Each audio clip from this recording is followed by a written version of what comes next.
Hi guys, welcome back. India's first Snapdragon 8s Gen 3 ആയിട്ട് ഇപ്പോൾ recently പുറത്തിറക്കിയ ഒരു ഫോണാണ് പോക്കോ F6.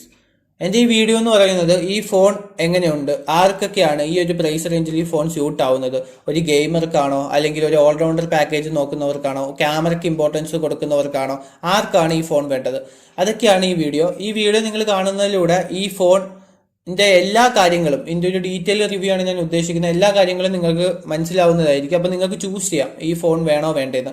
അപ്പോൾ കൂടുതൽ സമയം ഞാൻ വേസ്റ്റ് ചെയ്യുന്നില്ല, നമുക്ക് നേരെ വീഡിയോയിലോട്ട് പോകാം. ഗൈസ്, വീഡിയോയിലോട്ട് പോകുന്നതിന് മുമ്പ് ചാനൽ സബ്സ്ക്രൈബ് ചെയ്ത് സപ്പോർട്ട് ചെയ്യണം. അപ്പോൾ ഗൈസ്, നമുക്ക് നേരെ വീഡിയോയിലോട്ട് പോകാം.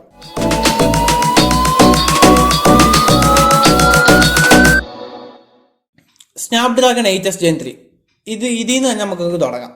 ഈ 8s Gen 3 എന്ന് പറഞ്ഞ പ്രോസസ്സർ നമ്മുടെ കോൽക്ക് റീപ്ലേസ് ചെയ്തിരിക്കുന്നത് ഒരു മിഡ് ഫ്ലാഗ്ഷിപ്പ് ലെവൽ കില്ലർ യൂണിറ്റിലോട്ടാണ്. അതായത് 8 Gen 3യുടെ തൊട്ട് താഴെ നിൽക്കുന്ന പ്രോസസ്സറാണ് 8s Gen 3. 8 Gen 3യുടെ എല്ലാ ആർക്കിടെക്ചേഴ്സും സെയിം തന്നെയാണ് 8s Gen 3ക്കും. പക്ഷേ കുറച്ച് ക്ലോക്ക് സ്പീഡും കാര്യങ്ങളൊക്കെ കുറച്ചിട്ടുണ്ടെന്നല്ലാതെ പ്രത്യേകിച്ച് മാറ്റങ്ങളൊന്നുമില്ല. പിന്നെ അത് 8 Gen 3 20 ലക്ഷത്തിൻ്റെ അണ്ടിച്ചു തരുമ്പോഴത്തേന് ഇതൊരു 15 ലക്ഷം ആ ഒരു റേഞ്ചിൽ തരും. കാരണം ഇതൊരു ഫ്ലാഗ്ഷിപ്പ് പെർഫോമൻസ്, ഒരു മിഡ് കില്ലർ പെർഫോമൻസ് രീതിയിലാണ് ഇവർ ഉദ്ദേശിക്കുന്നത്. അതുകൊണ്ടാണ് ഈ ഒരു ഫോണിൻ്റെ പെർഫോമൻസ് ലെവൽ പക്കയായിരിക്കും, അതിന് യാതൊരു സംശയമില്ല. കാരണം കോൽക്കം അല്ലെങ്കിൽ പോക്കോ ഇതിനകത്ത് കൊടുത്തിരിക്കുന്ന ഈ 8s Gen 3 എന്ന് പറയുന്നത് നിങ്ങളൊരു പെർഫോമൻസ് ഓറിയൻറ്റഡ് നോക്കുന്നുണ്ടെങ്കിൽ കണ്ണും പൂട്ടി എടുക്കാം. കാരണം കിഡിലം പെർഫോമൻസ് ആയിരിക്കും, അതിന് യാതൊരു സംശയവും നിങ്ങൾക്ക് നോക്കേണ്ട ആവശ്യമില്ല, കണ്ണും പൂട്ടി എടുക്കാം. പക്ഷേ മെയിൻ പ്രശ്നം അതല്ല. ഈ ഒരു പ്രൊസസ്സർ നോക്കി ഒരു ഫോണിനൊരു പ്രൊസസ്സർ മാത്രം മതിയാ, ബാക്കിയുള്ള കാര്യങ്ങളൊന്നും വേണ്ടേ. അപ്പോൾ അതിനൊരു ചെറിയൊരു നെഗറ്റീവ് ഉണ്ട് ഈ പോക്കോയ്ക്ക്. ഡിസൈൻ ആസ് യൂഷ്വൽ നമുക്ക് ഷവോമിയുടെ 13 Pro ആണെങ്കിലും പോക്കോ കഴിഞ്ഞ വർഷം ലോഞ്ച് ചെയ്ത പോക്കോ F5 ആണെങ്കിലും ഏകദേശം അതേ സെയിം ഡിസൈൻ പാറ്റേൺ തന്നെയാണ് പോക്കോ ഈ വർഷം പിടിച്ചിരിക്കുന്നത്. ഡിസൈന് കാര്യമായിട്ട് യാതൊരു വ്യത്യാസങ്ങളും ഇല്ല. അതുപോലെ തന്നെ പ്ലാസ്റ്റിക് ബോഡിയാണ്. ഈ ഒരു 30,000 രൂപയാണ് ഇതിൻ്റെ പ്രൈസ് റേഞ്ച് എന്ന് ഞാൻ പറഞ്ഞല്ലോ. ഈ ഒരു 30,000 രൂപയ്ക്ക് അറ്റ്ലീസ്റ്റ് ഒരു ഗ്ലാസ് ബോഡിയെങ്കിലും കൊടുക്കണം. ഈ പ്ലാസ്റ്റിക് എന്നൊക്കെ പറയുമ്പോൾ നമുക്ക് ആ ഒരു പ്രീമിയം ഫീലോ അങ്ങനെ കാര്യങ്ങളോ ഒന്നും കിട്ടത്തില്ല. ഈ ഒരു പ്ലാസ്റ്റിക് ബോഡി കുഴപ്പമില്ല, ഈ ഒരു ഡിസൈൻ കുഴപ്പമില്ലെങ്കിൽ ഡിസൈൻ നിങ്ങൾക്ക് ഓക്കെയാണ്. എനിക്ക് പൊതുവേ ഡിസൈൻ ഒട്ടും ഇഷ്ടപ്പെട്ടില്ല. കാരണം ഡിസൈൻ മാറ്റി പിടിക്കേണ്ട സമയം ഏകദേശമൊക്കെ അതിക്രമിച്ചു കഴിഞ്ഞു. ഗൈസ്, അപ്പോൾ നമുക്ക് ഈ ഒരു ബാക്ക് ഡിസൈൻ എനിക്ക് പൊതുവെ ഒട്ടും ഇഷ്ടപ്പെട്ടില്ല. പിന്നെ 2 കളർ വേരിയൻറ്റ് ഇത് കിട്ടുന്നുണ്ട്. ഒന്ന് ടൈറ്റാനിയം എന്നും പറഞ്ഞൊരു കളറും ഒരു ബ്ലാക്ക് കളറും. ഓവറോൾ ഇതിൻ്റെ ഡിസൈൻ വൻ ശോകമാണ്. അത് തന്നെ ഞാൻ ഫസ്റ്റിലെ നെഗറ്റീവ് പറയുമെന്ന് വിചാരിക്കേണ്ട. ഫസ്റ്റിലെ ഒരു നെഗറ്റീവ് ഇംപ്രഷനാണ് പോക്കോ F6 ഈ ഫോണിൽ നമുക്ക് തന്നേക്കുന്നത്. പിന്നെ ഉള്ളതെന്ന് പറയുന്നത് ഡിസ്പ്ലേ.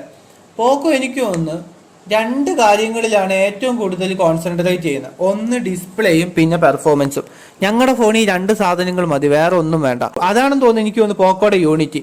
നിങ്ങൾ വേറെ എന്തൊക്കെ ചെയ്താലും പ്രോസസ്സറും അതുപോലെ തന്നെ ഡിസ്പ്ലേയും ഇത് ഞങ്ങൾ ടോപ്പ് ലെവലായിരിക്കും. വേറെ ഒന്നും ഞങ്ങൾക്ക് വേണ്ട, വേറെ എല്ലാം പോട്ടെ. എന്നാൽ അവന്മാർക്ക് ഈ പ്രോസസ്സറും ഈ ഡിസ്പ്ലേയും വെച്ച് മാത്രം ഫോണങ്ങ് ഇറക്കിയാൽ പോരെ. ഈ ഡിസ്പ്ലേ ഒന്നും പറയാനില്ല, കിടിലൻ തന്നെയാണ്. കാരണം 1.5Kയുടെ AMOLED ഡിസ്പ്ലേ തന്നെയാണ് വെച്ചേക്കുന്നത്. 120 Hz റിഫ്രഷ് റേറ്റ് ഉണ്ട്. LTPO പാനലൊന്നും അല്ല. 2400 നിറ്റ്സിൻ്റെയാണ് പീക്ക് ബ്രൈറ്റ്നസ് വരുന്നത്. 2400 നിറ്റ്സ് സത്യം പറഞ്ഞാൽ നമുക്ക് ചുമ്മാ സൺലൈറ്റ് വിസിബിലിറ്റിയിലൊന്നും പോയാൽ കിട്ടത്തില്ല. 1600 നിറ്റ്സൊക്കെ മാക്സിമം കിട്ടും. 2400 കിട്ടണമെങ്കിൽ അറിയാലോ, ഒരു HDR കോണ്ടന്റ് എന്തെങ്കിലുമൊക്കെ വരുന്ന ആ ഒരു ടൈമിൽ മാത്രമേ കിട്ടൂ. അതും ചുമ്മാ പറച്ചിൽ മാത്രമേ ഉള്ളൂ. പ്രത്യേകിച്ച് ഇപ്പം ഇന്നലെ തന്നെ റിയൽമി 6000 നിറ്റ്സ് എന്നൊക്കെയാണ് പറഞ്ഞത്. എന്തായാലും അത്രയും തള്ളെന്തായാലും ഇതിനകത്തില്ല. LPDDR5X റാമും അതുപോലെ തന്നെ UFS 4.0 മെമ്മറി സ്റ്റോറേജും കാര്യങ്ങളൊക്കെ തന്നെ വരുന്നുണ്ട്. അതൊക്കെ ടോപ്പ് ലെവലാണ്. നമ്മൾ ഡിസ്പ്ലേയുടെ പോയിന്റ് ഓഫ് വ്യൂ പറയുകയാണെങ്കിൽ HDR10+ സപ്പോർട്ട്, ഡോൾബി വിഷൻ, അതായത് ഡിസ്പ്ലേക്ക് ഇവർ കൊടുക്കാൻ പറ്റുന്ന എല്ലാ കാര്യങ്ങളും പീക്ക് ലെവലിൽ ഇവർ കൊടുത്തിട്ടുണ്ട്. ഡിസ്പ്ലേയുടെ കാര്യത്തിലും പെർഫോമൻസിൻ്റെ കാര്യത്തിലും പോക്കോ കിങ് ആണ്. അത് അന്നും ഇന്നും ഒരു അഫോർഡബിൾ പ്രൈസ് റേഞ്ചിൽ അവർ കിടിലം പെർഫോമൻസും കിടിലം ഡിസ്പ്ലേയും, നമുക്കൊരു മൾട്ടിമീഡിയ കൺസെപ്ഷൻ ആണെങ്കിലും നമുക്ക് വീഡിയോസും അങ്ങനെ കാണുന്നതിനാണെങ്കിലും സ്റ്റീരിയോ സ്പീക്കർ കാര്യങ്ങൾ കൊടുത്തിട്ടുണ്ട്. എല്ലാത്തിനും ഡിസ്പ്ലേ പെർഫോമൻസ് തീയായിരിക്കും. പക്ഷേ ഏറ്റവും വലിയ നെഗറ്റീവായിട്ട് എനിക്ക് തോന്നുന്നതെന്ന് പറയുന്നത് ഒന്ന് ഇവരുടെ ഡിസൈൻ, രണ്ടാമത്തെ ഇവരുടെ ഒരു ക്യാമറയാണ്.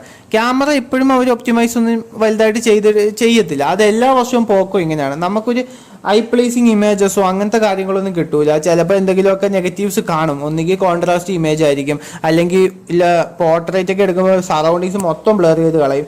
അങ്ങനത്തെ കുറച്ച് പ്രശ്നങ്ങൾ ക്യാമറയിലും ഉണ്ട്. ക്യാമറ വരുന്നത് 50 MB സോണിയുടെ തന്നെ ക്യാമറയാണ്. OIS EIS വരുന്നുണ്ട്. Mainly 4K 60 FPS OIS support കൊടുത്തിട്ടുണ്ട്. ഹാർഡ്വെയർ ഫീച്ചേഴ്സിൽ ഈ പോക്കോയെ കഴിഞ്ഞിട്ടേ ഉള്ളൂ വേറെ ഏത് ഫോണും. പക്ഷേ ഇവർ ഒപ്റ്റിമൈസേഷൻ എന്ന് പറയുന്നത് വൻ തോൽവിയാണ്. അതുപോലെ തന്നെ ഫ്രണ്ട് ക്യാമറയിൽ 20 MB as usual 1080p video recording മാത്രമേ നടക്കൂ. നമുക്ക് പ്രത്യേകിച്ച് ഗൈസ് എനിക്കൊന്നും പറയാനില്ല. ഇതിന്റെ OS Xiaomi HyperOS ആണ്. അത് എന്തായാലും അറിയാമല്ലോ, കുറച്ച് ബ്ലോട്ട് വൈസും കാര്യങ്ങളൊക്കെ എന്തായാലും കാണും. സ്മൂത്ത് ആണ്, നമ്മുടെ MIUI-യെക്കാട്ടിലും അത്യാവശ്യം സ്മൂത്ത് ആണ് Xiaomiയുടെ HyperOS. 3 വർഷത്തെ സോഫ്റ്റ്വെയർ അപ്ഡേഷനും 4 വർഷത്തെ സെക്യൂരിറ്റി അപ്ഡേഷനും തരും. അത് കമ്പനി ഓഫർ ചെയ്യുന്നുണ്ട്. പിന്നെ അപ്ഡേഷന്റെ കാര്യമൊന്നും എനിക്കറിയില്ല, ഇത് പിന്നെ തരുമോ ഇല്ലയോ എന്നൊന്നും എനിക്കറിയില്ല. ഗൈസ് ഈ ഫോൺ എങ്ങനെ ഉണ്ടെന്ന് ചോദിച്ചാൽ ഞാൻ പറയും ഇതൊരു വാല്യൂ ഫോർ മണി ഫോൺ തന്നെയാണ്. പ്രത്യേകിച്ച് ഈ ഒരു പ്രൈസ് റേഞ്ചിൽ കിട്ടാവുന്നത് വെച്ച് അത്യാവശ്യം നല്ലൊരു ഫോണാണ്. കാരണം നമ്മൾ ഇപ്പം ഞാനാണെങ്കിൽ ഇപ്പോൾ കമ്പയർ ചെയ്യുമ്പോഴത്തേന് റിയൽമി GT60 ആയിട്ട് കമ്പയർ ചെയ്യുമ്പോഴത്തേന് ഫാർ ബെറ്ററാണ് ഈ ഫോൺ. കാരണം റിയൽമി GT60 ഓൾമോസ്റ്റ് എല്ലാ കാര്യങ്ങളും സെയിം തന്നെയാണ് ഈ പോക്കോ F6 വരുമ്പോഴും.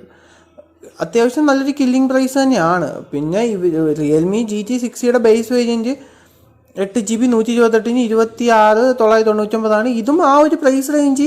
8GB 256GB തരുന്നുണ്ട്. നല്ലൊരു കിടിലം പ്രോസർ തരുന്നുണ്ട്. അത്യാവശ്യം നല്ല ക്വാളിറ്റി ഡിസ്പ്ലേ തരുന്നുണ്ട്. ക്യാമറ അങ്ങനത്തെ കാര്യങ്ങളൊക്കെ ഒന്ന് നോക്കുമ്പോഴത്തേന് എല്ലാം കൊണ്ടും ഒരു വാല്യൂ ഫോർ മണി പാക്കേജ് എന്ന് പറയുന്നത് പോക്കോ F6 തന്നെയാണ്. അല്ലാതെ റിയൽമിയുടെ ഒരു ഫോൺ എനിക്ക് തോന്നുന്നില്ല ഒരു വാല്യൂ ഫോർ മണി ഇത് വന്നപ്പോഴത്തേന്. മറ്റേതിൽ എന്തായാലും പ്രോസസ്സർ കുറച്ച് കുറവാണ്, പ്രൈസിങ്ങും കുറച്ച് ഇതാണ്. പക്ഷേ ഇവരുടെ പ്രൈസിങ്ങും ഈ പ്രോസസ്സറും എല്ലാം കൂടെ അടിപൊളിയാണ്. ബാറ്ററി കമ്പാർട്ട്മെൻറ്റ് വരുമ്പോഴത്തേന് 5000 mAh ബാറ്ററിയും 90 വാട്ടിൻ്റെ ഫാസ്റ്റ് ചാർജിങ്ങും വരുന്നുണ്ട്. ഡീസൻ്റ് ആണ്, കുഴപ്പമില്ല. പിന്നെ ഇതിനകത്ത് സ്പെഷ്യലായിട്ട് എല്ലാ ഫീച്ചറുകളും ഉണ്ട് ഗൈസ്. IR ബ്ലാസ്റ്റർ വരുന്നുണ്ട്, Wi-Fi 6 വരുന്നുണ്ട്, Bluetooth version 5.4, IP64 water resistance വരുന്നുണ്ട്. പിന്നെ DCI P3 നമ്മുടെ ഡിമ്മിങ് വരുന്നുണ്ട്. ഐ ഫ്ലിക്കറിംഗ് നമ്മുടെ ഫ്ലിക്കറിംഗ് ഒക്കെ ഒഴിവാക്കി കിട്ടും. പിന്നെ അതുപോലെ തന്നെ 420 Hz ടച്ച് സാമ്പിളിംഗ് റേറ്റ് പറയുന്നുണ്ട്. TUV റൈലാൻഡ് സർട്ടിഫിക്കേഷൻ ഉണ്ട്. ഡോൾബി അറ്റ്മോസ്, ഡോൾബി വിഷൻ അങ്ങനത്തെ എല്ലാ ഫീച്ചറുകളും ഇതിനകത്ത് അവർ തരുന്നുണ്ട്. ഇത് മെയിൻലി കോൺസെൻട്രേറ്റ് ചെയ്യേണ്ടത് ഒന്ന് ഡിസൈൻ ഒന്ന് മാറ്റി പിടിക്കാനുണ്ട്. കാരണം വൻ തോൽവിയാണ് ഇവരുടെ ഡിസൈൻ. പിന്നെ ഇവരുടെ OS-ന്റെ ബ്ലോട്ട് വൈസും കാര്യങ്ങളൊക്കെ എല്ലാ വർഷവും തോൽവിയാണ്.